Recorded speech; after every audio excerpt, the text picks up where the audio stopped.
Hello everyone, welcome back to Allcarnews, and we are here today with the 2023 Subaru WRX in the top-end GT trim. That means we have the Subaru Performance Transmission, symmetrical all-wheel drive, the 2.4-liter turbocharged flat 4 under the hood, and this really bold ignition red paint. And of course, I'm wearing an STI hoodie, and of course, there's unfortunately not an STI coming as of right now, as far as we know, but I've had a blast driving this thing over the past week, and what's really surprised me is how good that CVT, or the Subaru Performance Transmission, actually really is compared to what many of you may think. So I'm going to take you on a tour of this whole vehicle.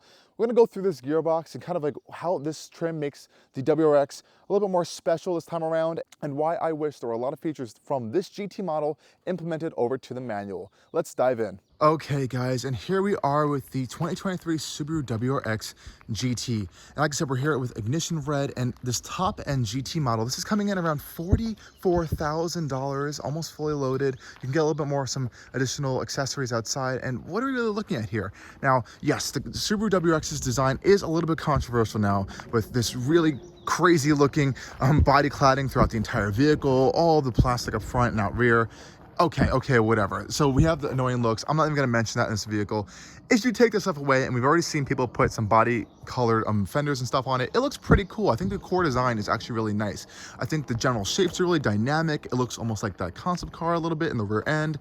Up front, we have an all new kind of front fascia, of course, as we have seen. And on this GT model, we kind of get this weird little like gray metallic type painted front grille. Now you can actually get a performance front mesh grille if you don't like this. It is an option in Subaru's parts bin, and I think that looks a lot cleaner actually. I do really love these new headlights, and on this GT model we're getting full LED headlights with this signature kind of Hawkeye design beam, and these are steering adaptive LED projectors on the WRX GT. Also down here we have these full LED fog lights, which are really nice, and of course we have the massive signature WRX hood scoop right here, which I think looks fantastic and really blends in with the vehicle. Now coming to the sides, the WRX GT is getting these exclusive 18-inch wheels, and it's kind of like this dark gray matte finish, or a little bit, it's not really metallic, it's more of a matte finish. They're a little bit lighter, I believe, than the regular WRX wheels, and we are riding on Michelin Pilot Sport all-season rubber on this tester that I have for this week. And you can also see some cool stuff Subaru did here now. So yes, if you don't like this gray plastic, ignore it for a second, because there's some cool things going on here. As you can see, we do have some venting right here to kind of let air out of the wheel arches, and you can also see there's active venting up front too that's going to go into the front of the bumper. And Subaru says that this kind of like golf ball like pattern on here is actually supposed to help with airflow going over the side of the vehicle. Coming out to the rear, here we have a little bit of an integrated rear deck lid spoiler on the back. Really sharp, big rear haunches as well. Look really fantastic. These taillights are really, really cool when you come up close. They kind of have like this almost lava crystalline little structure going on them, which really make them stand out, I think, a little bit more. And then here's a little bit of a controversial part. You know, I'm not a big fan of this gigantic black plastic lower bumper area. I do prefer if this was body colored, though. I guess it's supposed to be a little more rugged or durable. I'm not sure what they were going with there, but nonetheless, you do see we have quad exhaust tips, which are really cool. I also like how you have parking sensors, but it's a little weird how they're mounted up in the upper bumper versus the lower bumper area. I guess Subaru knew people were gonna kind of be messing with that, so they put the sensors up there. And that's pretty much wraps up the design of the WRX GT.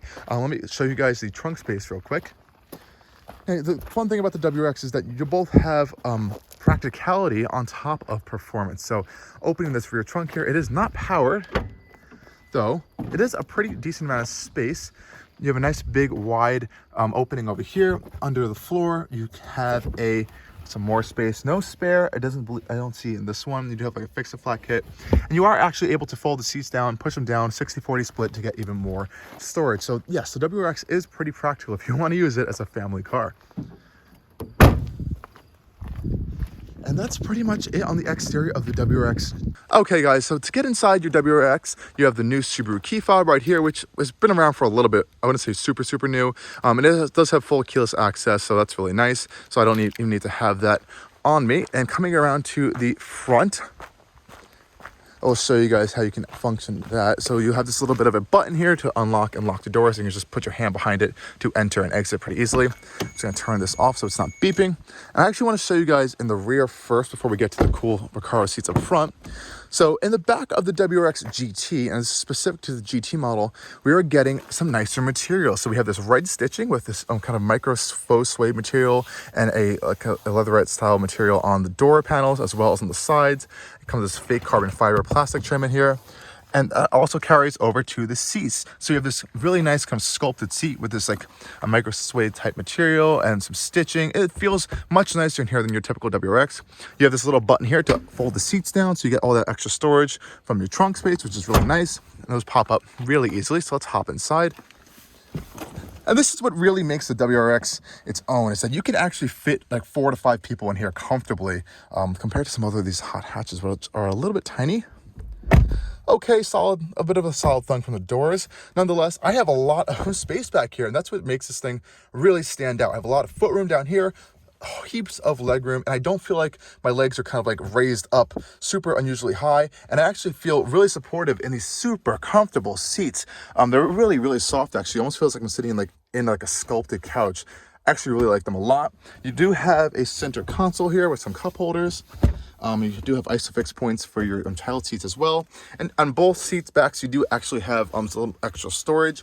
The center console is a little bit bare. You only have this little cubby hole and 2 USB-A ports. No USB-C, unfortunately, in here. And it looks like there are cutouts for heated seats, though this one does not get that at all. I don't believe it's even an option, even on this top spec GT trim. And it's a little bit dark back here. The sunroof is only, the moonroof really is only for the front end. I guess you call these little ones a sunroof. And you do have this little light. You have a black cloth headliner. Nothing too crazy back here. Visibility, again, for the driver, even for rear passengers, is pretty good. You have these massive windows and a lot of glass. So it's one thing with Subarus, they have a lot of glass in them. And you can see your subwoofer for your Harman Kardon upgraded audio system, which is okay. I wouldn't say it's my favorite system on the planet, but I guess it gets the job done for pumping audio in here. But let me go show you guys the front end, because these Recaro seats are something cool to look at. Hopping into the front seats, and right before we do that, I want to show you guys these awesome Recaro seats. And I mean awesome in the sense that they're really nice to look at and feel. They feel very high-end, very premium, very, very sporty. Love the big Recaro badge plastered right in the center. That, again, that nice micro suede material and stuff. Lots of sculpting and a lot of bolstering, but as I'll show you guys, I guess I'll try to show you guys in a minute, they're not very comfortable. So let's hop right inside of the WRX on these floor mats as well. And we also have aluminum pedals down there. Oh, hopping inside. Nice solid-ish stunk from the doors. And this is where I think I'm a little bit conflicted. So if you guys can take a look at these seats a little bit closely, again, I said they look really nice and sculpted visually. They feel nice and everything. But these side bolsters are really hard, and they're non-adjustable. Nothing on the seat is adjustable other than, you know, your typical power controls for up, down, and the backrest. But nonetheless, guys, there are a lot of high points on this interior. This has to be probably the most premium WRX interior anyone has ever really seen. The WRXs in the past were not known at all for any kind of premiumness on the interior. Let me just turn it on for you guys really quickly. Push the start, of course. A nice little rumble from that Boxer engine. Starlink logo pops up there. And pretty much every single WRX is getting this new Subaru infotainment system, unless you go for the base model and gets this really ugly looking base system, which is terrible, but apparently some people prefer it because they don't like this screen. Over here, you see your shifter for your Subaru Performance Transmission, which is your kind of high torque, performance-tuned, continuously variable transmission. And everyone ekes at that word, but I'm going to show you guys why this is actually a good transmission itself. A little bit of some storage over here, and you have 2 USB-A ports, a 12-volt power outlet, and no wireless charging in here at all. You have an electronic parking brake, actually, so no manual parking brake either, so that's a little bit disappointing. Looks like there's a blank button here as well. 2 cup holders, some storage here, and we have a center console, which is okay feeling. And again, nicely padded actually with set red stitching continuing on it. Now, up front over here, I actually really like this steering wheel. It's this kind of D-shaped flat bottom steering wheel. You have your WRX badge right here. It doesn't feel super premium on this materials here, but this wheel itself feels actually very nice. You have red contrast stitching. And since we are in the GT model, or at least we have the CVT option, you have paddle shifters over here to control the 8 simulated gear ratios. So that's actually really cool, and they work really well. So we'll get into that in the drive. And here are all your controls for your Subaru system. And since we have the CVT, we do get Subaru's eyesight control system, which really does work well. It beeps at you a lot, but it does work pretty well. And just a quick little note, people always call this like the Volvo copy, because this is pretty much a similar layout to Volvo's infotainment system and this vertical position, as well as their air vents. So that's a little bit of an interesting note there. But otherwise, everything is buried in this infotainment system. From all your climate settings down here, you kind of have to dig through these very slow menus, which is a little bit annoying. And as you can see, it's just not a good system. The screen quality itself is it feels old generation. It's kind of like that older style touchscreen display. The response isn't super quick, so hopefully Subaru can work on this in the future. But now, one big thing I do want to point out before we move on is actually these two buttons here. Now, since we have the GT model, we get drive modes and adaptive dampers and adaptive steering and the adaptive all-wheel drive system. So you get a lot of fun things that you can only get on the GT model. And unfortunately, you can only get the GT model with this Subaru Performance Transmission here. I wish these settings were able to have on the regular WRX with the manual, but hopefully we'll see that in the future. So what do? So when you press mode, you'll see this whole menu will pop up here of all your different drive modes. We'll go to comfort, normal, sport plus, and your individual mode. And you can always access your individual mode with this little star button whenever you want. So no matter what mode you're in, you press the star button, go straight to your individual mode where you can customize all these different parameters. Otherwise, that is it with the interior of the WRX GT. I think it's time to go take this thing on a drive, and because that is where all the fun is in this car.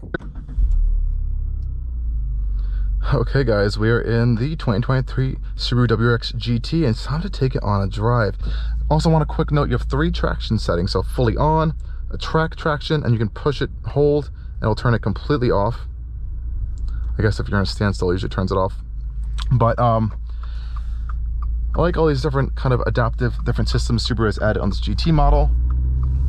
We are in my individual mode right now. I'm going to put it into Sport Plus for you guys, and you'll see how bumpy it may get. I'll pop it into manual mode as well.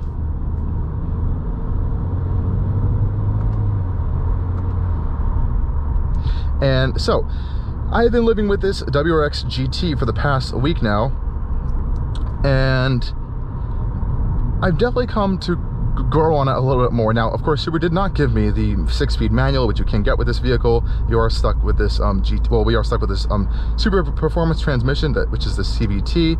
And you know what? It's actually really good. If you can't drive a manual, if you don't want to drive a manual and you want to just still have the WRX, this is a fantastic option. I'm not going to like fret you for it. It works well, and it never works like a normal CVT does. So even if I put it down into like comfort mode, slow down a bit, and you kind of like put on the gas, it's going to shift almost like a real gearbox.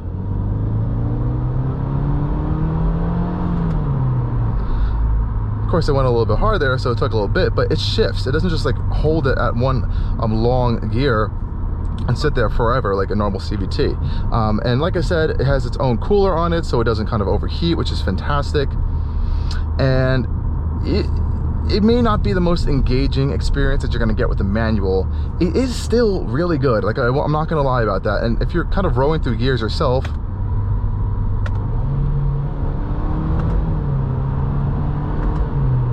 they're fast. It's really snappy, actually.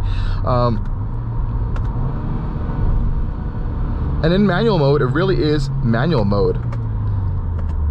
So in that aspect, they have introduced that fun in there by kind of allowing you to play with these gears. And the real fun part with the WRX is that you can just take it off-road.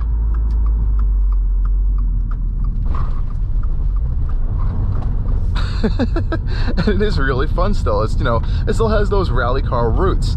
Now, I love the fact that you have this adaptive suspension system on here, as it allows you to go on these harsher, more off-road or kind of off-road style settings and have a comfort suspension. It really is too bouncy in Sport Plus or in the Sport Plus suspension setting. But this thing still is and has those roots. Now, a wonderful highlight of this chassis is this steering rack. It is so precise and so twitchy and quick, and this is in the Sport Plus setting right now. You can put it in comfort setting and it's still responsive and quick. It just doesn't have that additional artificial kind of like heft to it going on there, that when you put it in this more aggressive setting that it has. And it's not a bad thing either. It doesn't feel video gamey. There is actually some feel going on in there too. It's not the most responsive in terms of like feel, but in terms of like chassis responsiveness, it is a really good steering rack, and it feels fantastic around sharp corners and stuff, which I will try to get to you in a little bit. Now, one thing I will note is that NVH in here is not good. So NVH is noise, vibration, or harshness. It's still built on like the general Subaru Global platform, Impreza style platform, if you want to think of it like that. And there's not a lot of sound deadening in here. The door panels are strong but very thin. Same goes with the windows, no kind of acoustic glass or anything like that. So in that aspect, it's definitely a little loud in the cabin. Even on the highway, you can hear the tire noise, you hear road noise, you hear wind noise, and that's just how the WRX has kind of always been. And to kind of counter that, I wish they had a stronger sounding exhaust, and unfortunately that's just not here. Even in kind of like the loudest setting, I'm not even sure if the exhaust is fully adjustable. So in like even Sport Plus, you don't really hear it too much, and if anything, I'll hear a little bit more of like a gearbox whine at lower speeds versus exhaust. And I wish it was a little bit louder. You can opt for a Subaru Performance exhaust system that can kind of like make it a little bit louder for you, but it's still not the most aggressive thing. Okay. And this is the beauty of the WRX. You can do all these different road conditions. I'll put it back into Sport Plus for you guys. And I think the wonderful part is that it does handle both well on gravel, on snow, and all those different conditions, especially with how this whole powertrain set up. So it is sending a lot more power to the rear than your typical Subaru all-wheel drive system will be, and specifically in Sport Plus mode. It does have a sort of a brake torque vectoring system on it as well, and you notice it in the corners too.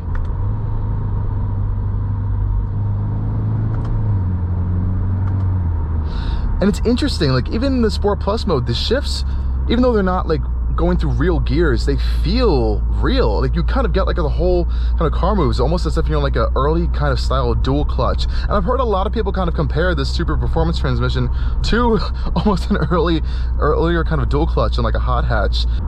And just going through these corners, it is so sharp. It's really incredible, and it handles itself so well. And we're in the more aggressive damper setting right now, and even in the comfort damper setting, which I can pop into so quickly with these different drive modes, it still has really nice rigidity and chassis control going on here. And coming out of corners, it's quick. And that's the beauty of Subaru's kind of symmetrical all-wheel drive system, is it's able to kind of punch you out of those corners really, really strong. Okay guys, and getting on the highway too is where it really can be fun as well. In Sport Plus mode,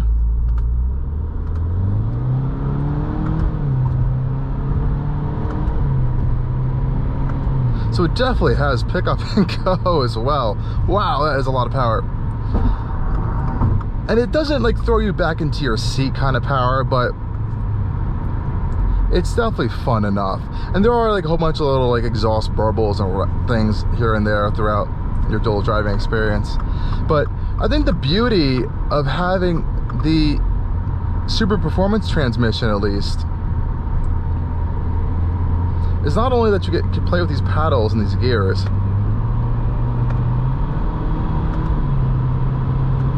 because you definitely can. The other fun thing is that you can pop it into like this comfortable mode, turn the eyesight on,